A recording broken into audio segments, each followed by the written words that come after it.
when you saw the results, were you surprised to see that many people were using it for detox and hangover as opposed to using it for cancer or as a sustenance type of method that we usually hear reports in the media saying a rhino horn is used for?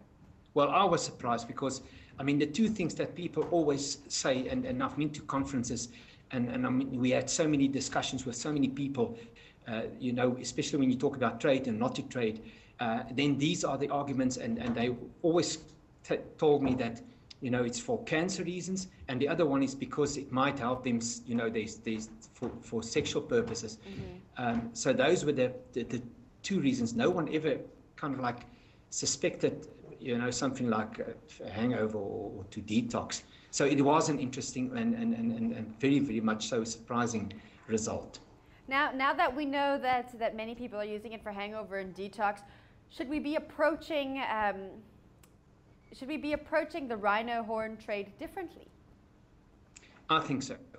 Mm-hmm. Well, my first view on this is that we should try and put less emphasis on trying to address the supply issue rather than move to a demand issue. And what I mean by that is currently we're trying to fight a war in South Africa, in Kruger National Park, and we're putting nearly billions of rand into fighting this war, which we're not really making, you know, great progress there. If we can change it and then focus rather on the consumption, I think that is the place where we should start, and that's the place where we should actually spend a bit of money and try and change that. So personally, I think that we need to do something and start to do, you know, to maybe most probably start with a marketing campaign to address this issue. I want to talk about that marketing campaign in just a moment, but when you say focus on the consumption, what do you mean? What I mean by that is that people have a specific behavior. Now, again, if you look at the Vietnamese situation, that and in most cases when they use rhino horn, it's done in a group, either in a social club or as a group of friends, and it's part of a lifestyle, and I think that is something that we need to change, and I think it is changeable. But we need to do it now rather than later.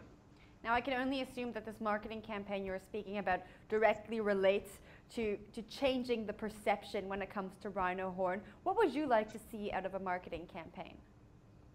Well, I think, you know, I mean, I am aware of campaigns running currently in Asia where people say, well, remember, don't use rhino horn, and then they show, you know, those gruesome pictures of rhinos being chopped. And that doesn't seem to work because we're addressing the wrong issue. I mean, once you start to address it by making it clear to people that if you want your body, or if you want to detox, if you want something for hangovers, don't look at rhino horn as the cure. And then we need to come up with you know, something, a different approach there, because then you address the specific need of a person rather than trying to, you know, deal with this issue in the broader or more kind of like general context. Then it becomes personal, and then you can add to that by the way, it is illegal. And I mean, even from the research, we found that a lot of people are concerned that they're using something that it might not be the real thing, you know, and so again, we can use that in our marketing campaign. We can give you something that really works rather than use and buy something that's very expensive, and there's still the possibility that it's a fake and it's not going to do anything.